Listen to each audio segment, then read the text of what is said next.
Alrighty, yo, what is going on, everybody? It's your boy, Mr. DDG94 here, back with another reaction video. Today, we're going to be reacting to the best Kobe Bryant stories that prove his obsession with the game of basketball.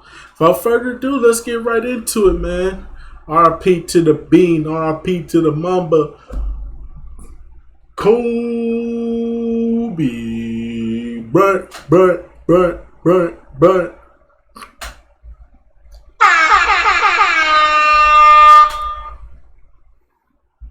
Kobe.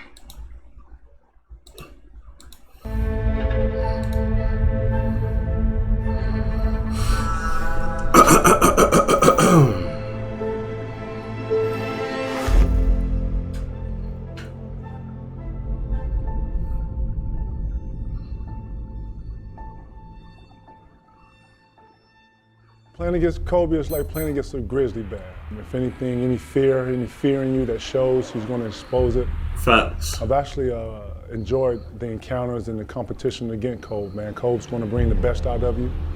And when you play the best, you know you better be on your best. And anytime I'm pushed like that, I have nothing but great respect for that. Story that I heard that you landed in LA and Kobe picked you up.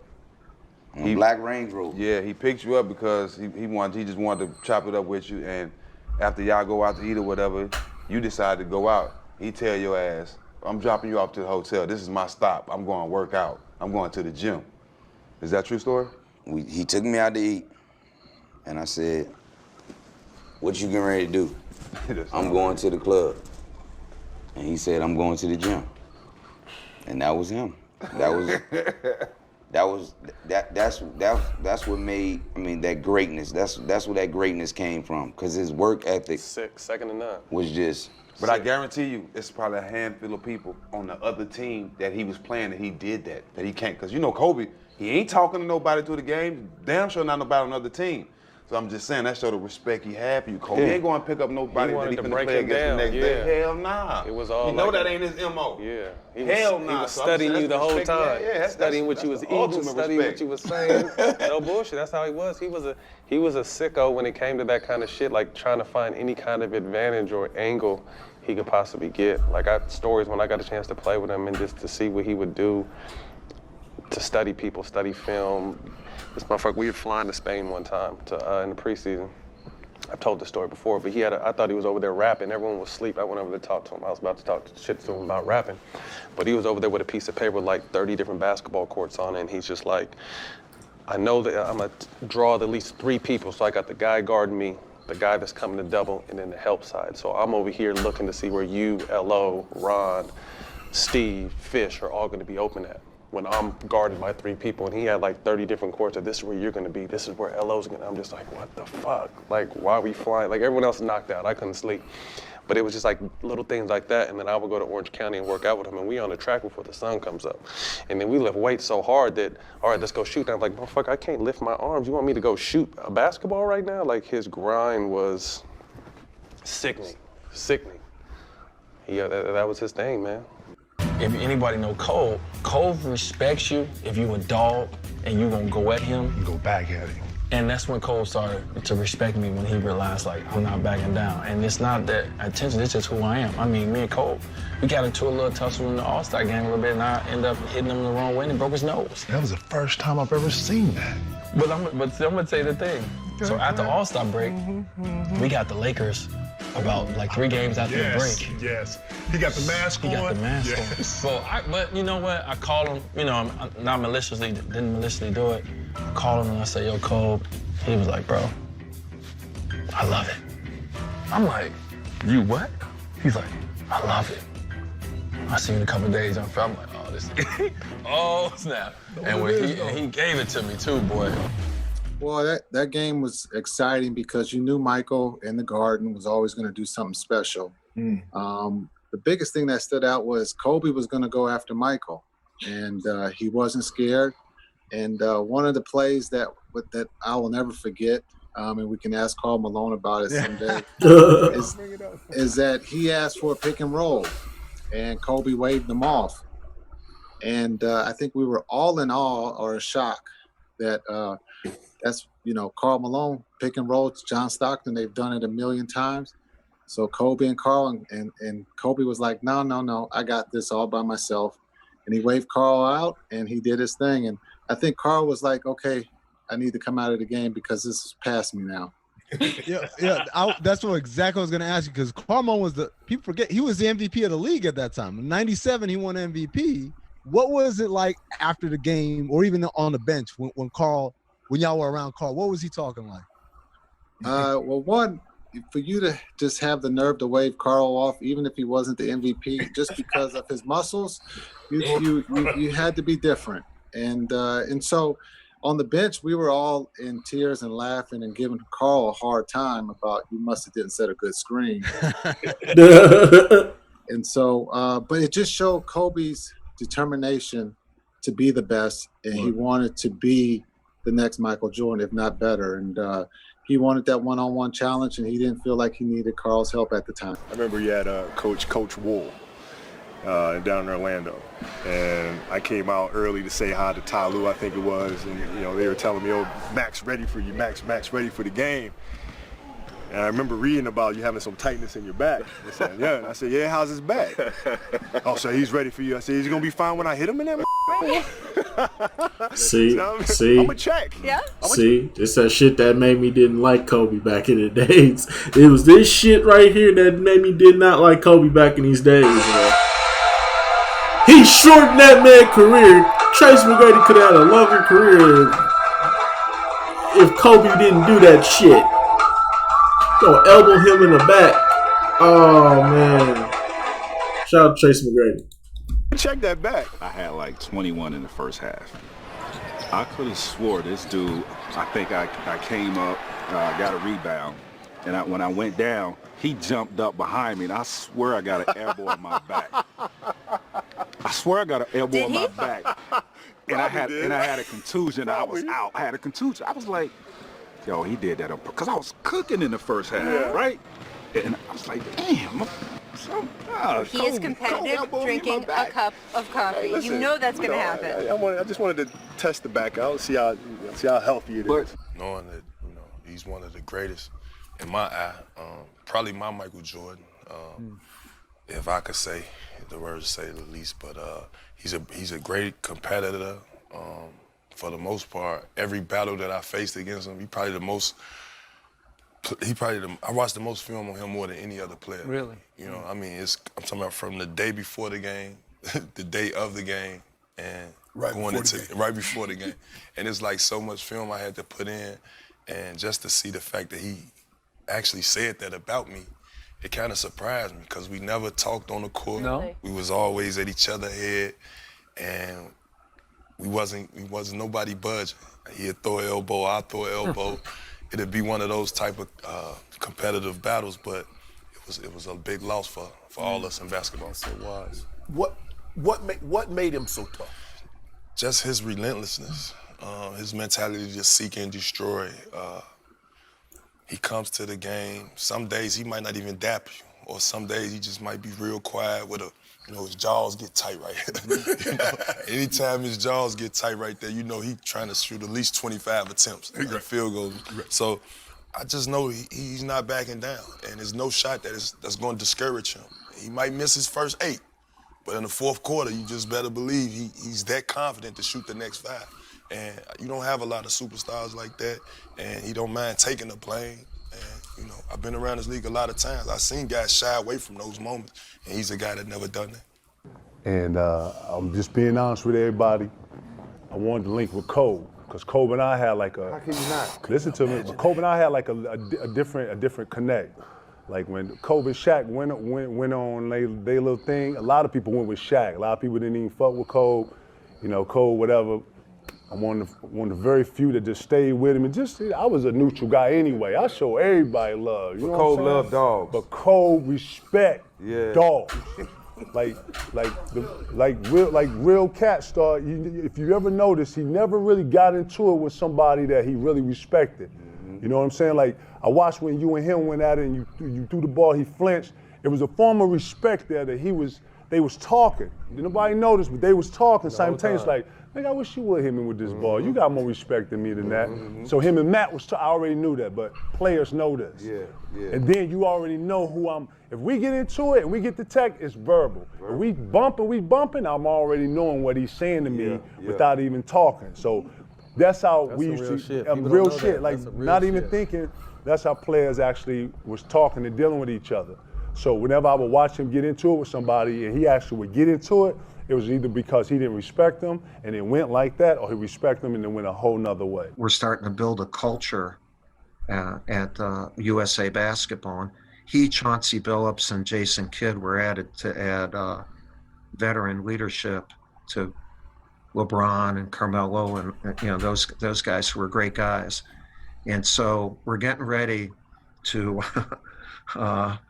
get ready for Beijing. And so I'm with my staff in Vegas a couple days before the team comes in, and all of a sudden there's a knock on the door. It's 2 days early, and it's Kobe. He said, "Coach, can I talk to you for a minute?" And I said, "Certainly." So we went to a private room, and I said, "What do you need?" He said, I need to ask you a favor."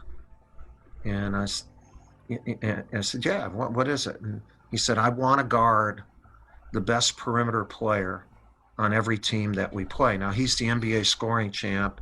He's the best player in the league at that time. He had 7 50-point games that year. And he knew that he would have to change a little bit and be a leader. But he says, I want to guard the best perimeter player. And then he pauses, and his eyes, he and Jordan had the same eyes. They killed you with their eyes. And he leans forward and he said, "Coach, I promise you I'll destroy him." So I got, holy shit. I said, "This is good." So we go and we have a team meeting, and the first practice, he doesn't take a shot. He does not take one shot. Yeah. And he's playing defense. And so I call him over afterwards. I said, "Yo, this destroy thing." He says, "Coach, I promised you I'll destroy him." I said, "Look, I've seen you destroy teams offensively. Will you shoot the frickin' ball?" And he smiled, he had that smile. And he said from then on, I was the only coach ever to ask him to shoot. And you know what he was doing, JJ? He had this vision of moments. He knew that for us to win the gold medal, we would have to beat Argentina, whether it be in a semis or the gold medal game. And that he wanted to guard Ginobili. Believe me, he already had that figured out. And he was going to prepare to guard Ginobili. It wasn't just to set an example for his team. He had that vision. Crazy. So we do play Argentina in the semis, and we're beating them by 20 points, and Ginobili gets hurt. So now you think we're going to win by 40. No. And it becomes a 6-point game because now he's not interested anymore. That's who he is. That's who he was. God bless him. Like, we had a, fuck, he gonna be mad at me for this, but look, we had a blowout. We got blew out in Portland. We was getting blew out in Portland. So everybody, Kobe's in the locker room just waiting for everybody to come in. And everybody down there got Kobe's on the team, so. Yeah. He came into the locker room and we got beat pretty bad, and I don't think he liked the way we played. And he said, from now on out, every time down the court, I touch the ball. Y'all gonna learn what it's like to play with Kobe Bean fucking Bryant. Yeah, man, he said, y'all playing like blah, blah, blah, soft, and how y'all gonna wear these shoes and y'all soft? Ain't what we do here in LA. So I'm not thinking nothing of it. He tells everybody to take their shoes off, their Kobe's off. I'm like, what? Like, what's wrong with you, man? Like, what's wrong with you? Nah, take them off. Take them off. I'm sitting there looking like, Okay. Oh, this motherfucker serious. It's dead ass serious. He just started grabbing people's shoes and just throwing them. He threw them all in the trash. Oh, and he's wow. like, y'all don't deserve these. This don't represent the, the Lakers and all that. I'm like, dog, until y'all get it right, y'all can't wear no Kobe's. And so Nick Young, playful ass. We shower and shit. We come back. Nick walk in the locker room, talking about, y'all better throw that motherfucker the ball or it's gonna be some shit around here. Straight up. Like, Nick never took anything serious, though. Yeah. But we had just got the shit kicked out of us and Kobe wasn't going for it. Yeah. You know what I'm saying? And so I just think mentally, like, he meant that shit. Right. You know what I'm saying? So the shoe thing was pretty funny because Nick Young wore Adidas and I wore Peak. So it wasn't a personal problem for us. So we thought it was hilarious. And, you know, Nick and I were the only two guys in the locker room when this was happening. And so we thought it was the funniest thing in the world that it was happening because it didn't affect us personally. But that's just who he was, you know. And that band was all of 2 games, and then everybody was back wearing the shoes. How driven was Cole? And how did that rub off on you? I learned from this dude just from watching him, man. He said he was better than Mike. You could tell though, he felt that way.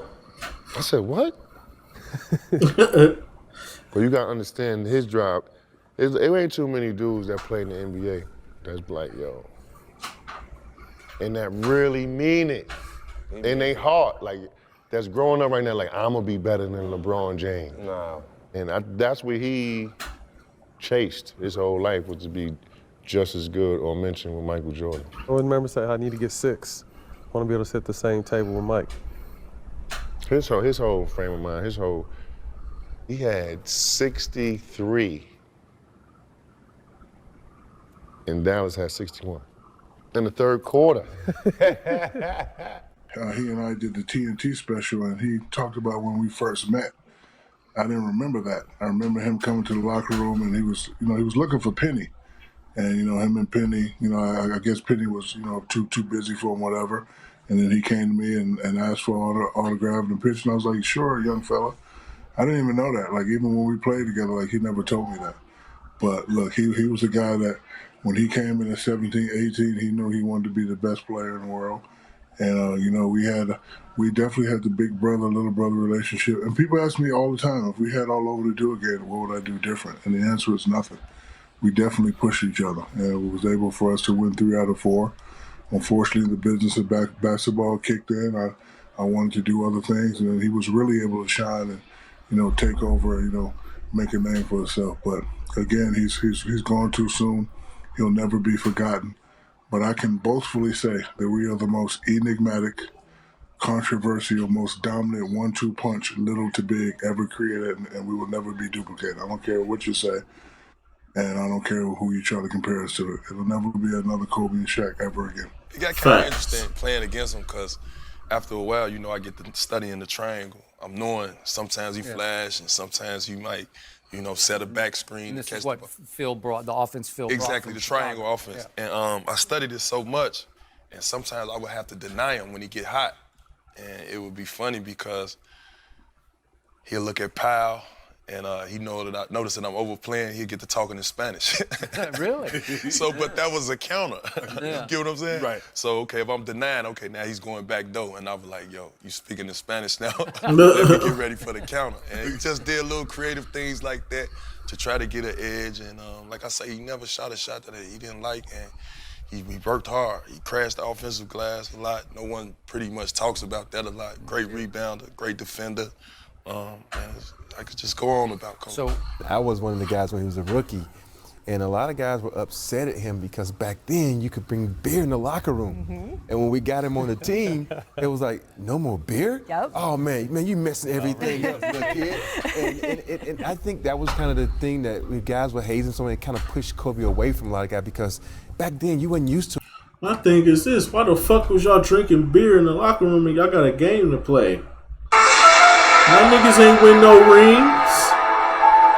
There's no championships being raised around that time frame. You should be drinking Gatorade and water. The fuck you chugging a beer for, motherfucker? To an 18-year-old kid coming in the league, and he's a good 18-year-old kid. He's going to take someone's spot. And so a lot of guys would kind of, standoffish to him. But for me, I'm saying he's a part of the team. He's a basketball player. You love this guy because he's such a competitor.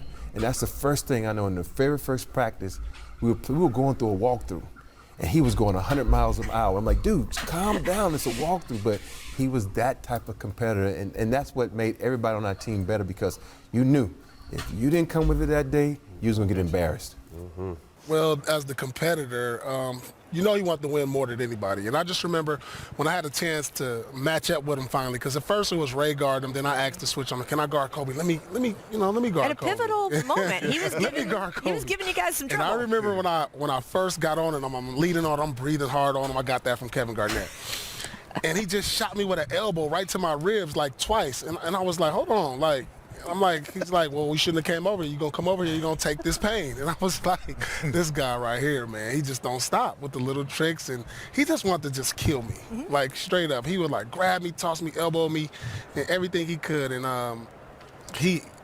the most competitive player I ever played against, like by far. I mean, it was just like a new challenge, like, oh, you want me to come over there now, Paul? You want some of this? And it was just like, wow, all right. I got to be ready to be embarrassed on national TV, but, I'm up for it. Yeah, I told this story before about how we played during the regular season. It was like the day before All-Star break, and we were beating them pretty good in OKC, and he just, like, you can basically, he said, you can have this game. You can't sit at my table. I got, at that time, did he have 5 yet? Yeah, they have 5 championships, so it was just like, you guys are playing well, but you don't know what it feels like to hit the top, and that was a nice little jab right there, as a young player. You feel like you're coming up quick, and you feel like you're establishing yourself, and then you got a guy who's on another level as far as accomplishments and experience, just push you back down to another level. So it was humbling, but it was also motivation. And when he came to approach me at the All-Star game and asked him how to make first team all defense, and I sat there at the center court and taught him a lot of things, and he made the first team all defense with me that year. I said this young kid has a lot of different things in him. He's got a lot of different mentality, and he kept asking me stuff every time he played me. And I posted him up, and I got it. He would always come over to me and sneak it in my ear. OG, man, why you keep killing me on these post-ups, man? You got to teach me that. What should I do? And that was just a big thing for me to hear that and to respect that. And I couldn't do nothing but respect it and teach him the game, because I know I'm a lot older than him, and I was going to be leaving the game soon. And I want to see somebody in that game that imitates the things that I do and can be dominant at it. And this kid was one of them guys. And I taught him everything that I needed to taught him. We used to stay after practice in LA. And I used to teach him the post-up game. Then he used to fade away. He took it all. He'd face you up and go at you. And it was things that he did like that. And we used to do drills about defense. I used to get him, and I used to throw a tennis ball back and forth, and he used to catch it with one hand and slide. With how I learned. And he got so good at it where he used to guard all the top guys. And that's when I started telling him, stop straying away from all the top guys. If the top guy on the team is there, you guard him. Guard him all night. And then you take his heart from him, and then you go down and kill him on the other end. And that's what he started doing. And that's what he started doing. That motherfucking dog shit. I love that. In that 2010 playoff series, I would have to say, because, he shot his rush percentage that year. Yep. But it was nothing getting in the way of him getting that championship when I look back. Man, he went and did it. He won it without Shaq, things to that nature. And do you remember any little incidents that happened? I was just about to bring it up. Go ahead. So it was one play where he's going to the rim. He gets fouled. I get my hand on it. Probably could have been a jump ball. He was getting a little frustrated. So he threw an elbow. Boom. I caught it, stomached it, and I had to throw one rack real quick. Took the ball. And it was that kind of battle. You know what I mean? So yeah. But he got his little tactics, man. It's Kobe Bryant, man, one of the best that I ever played against, man. Did you ever have any concerns about jumping straight to high school, from high school right into the pros? No.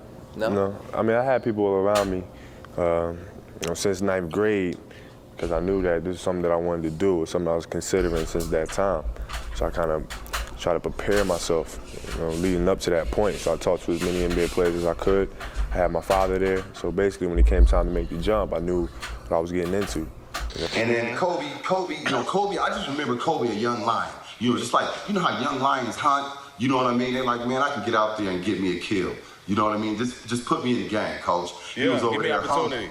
Oh, he was over there hungry. I just seen it in his eyes, right? So when he got in the game, he was real, I'm just gonna say it, wild, right? He was kind of wild. Yeah.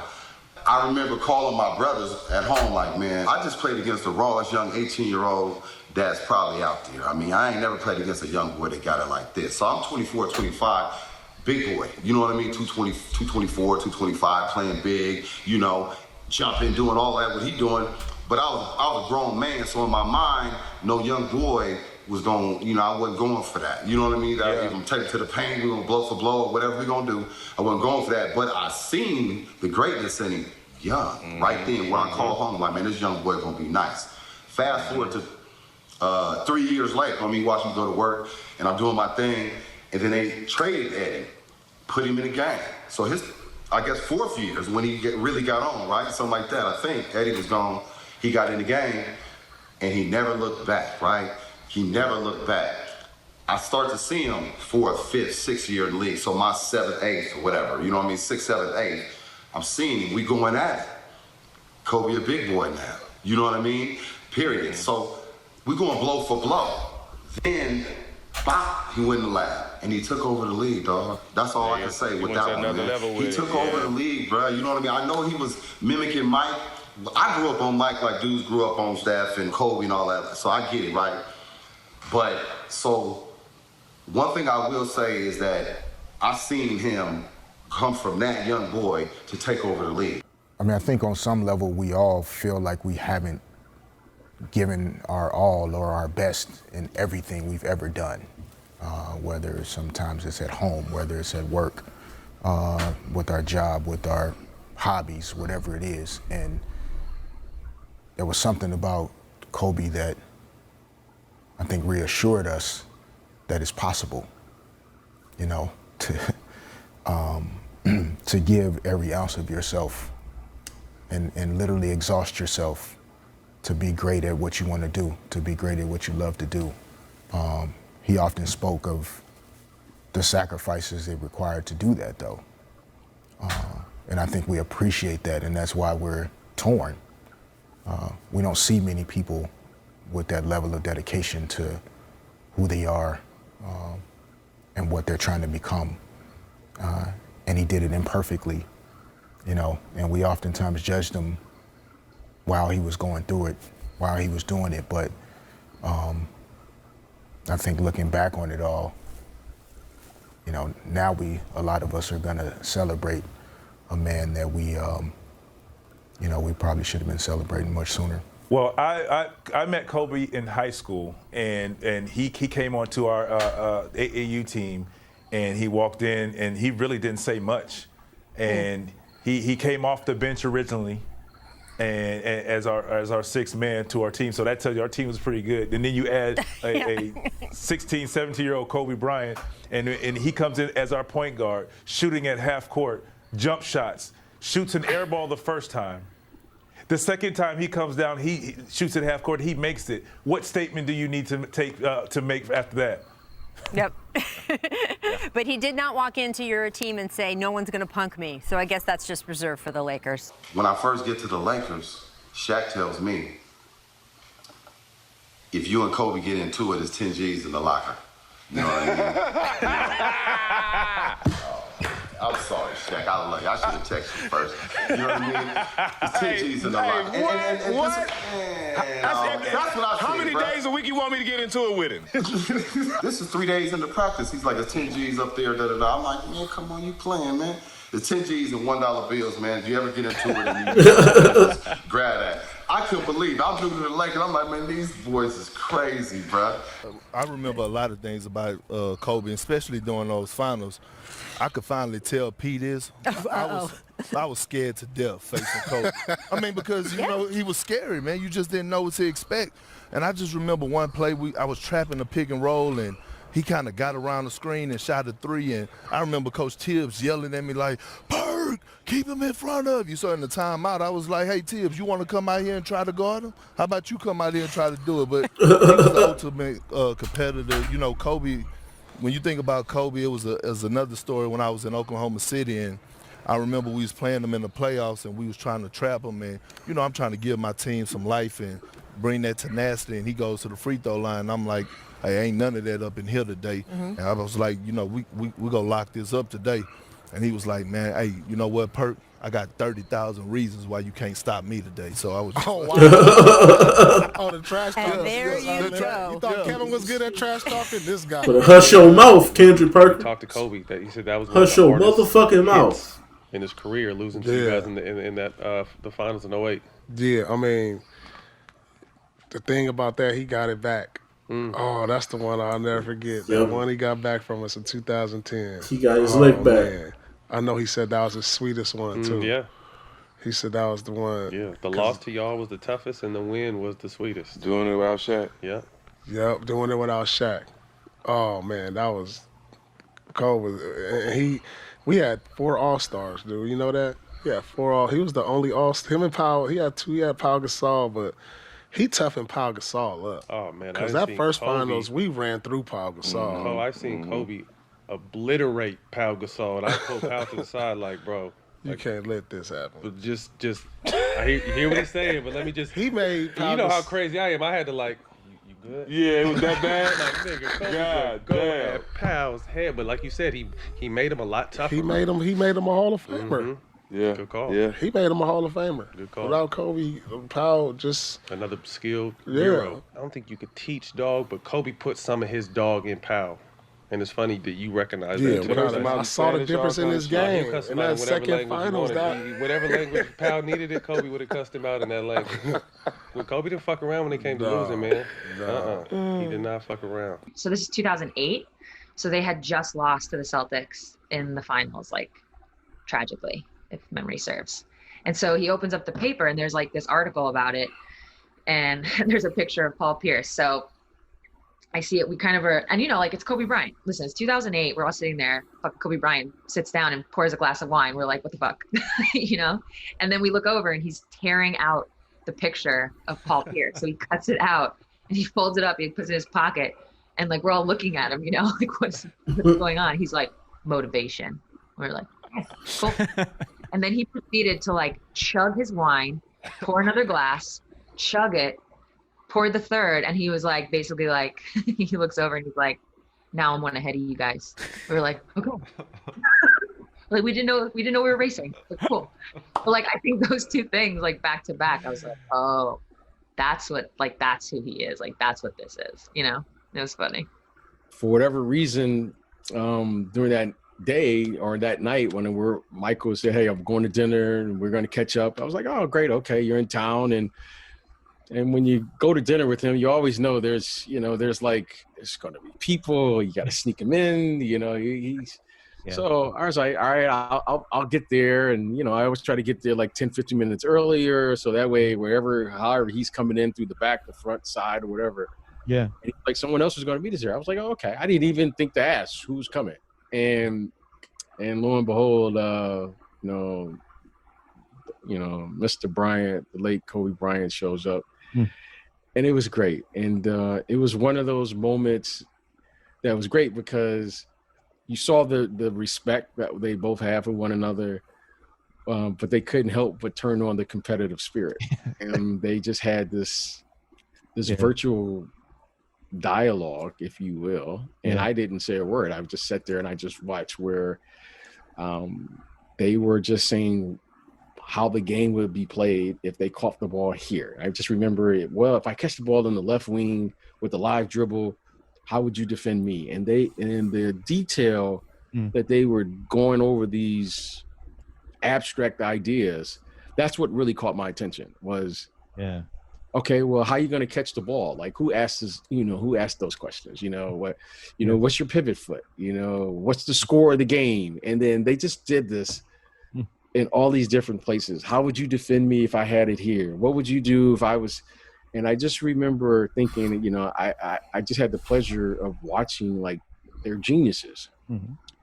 And the fact that they didn't have to actually play a game, that they could actually just play it in their mind, to me was way more impressive than actually watching them play, because clearly, you know, you would want to see them at their peak, but they were able to mentally play this game. And it was one of the most beautiful things I've ever seen.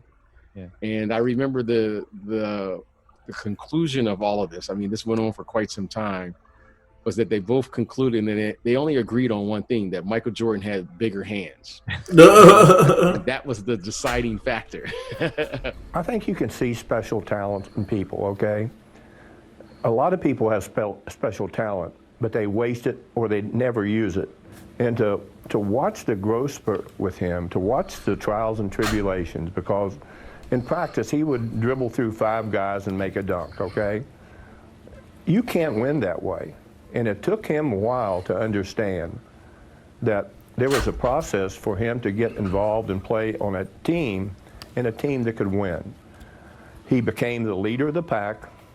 I think because he started so young, that he resonated with so many people, the young kids who have hopes and dreams like he did. Watching him go to a summer league game, okay? The place was jam-packed, and my son relayed a story to me just today about, and I obviously was there, I think he scored 29 points as a 17-year-old kid. And after the game, he remarked to my son, boy, that was really easy. And you start to think to yourself, 17 years of age, you can't even sign a contract yet? But he was just, the more you're around him, people saw this serious side. He was fun. You know, he could laugh at himself. But as I say, he brought joy to so many young kids that had the same admiration and same desire to do something unique. Alrighty, that's just gonna about do it for this one. RP to the Bean, RP to the Mamba. Kobe Bryant.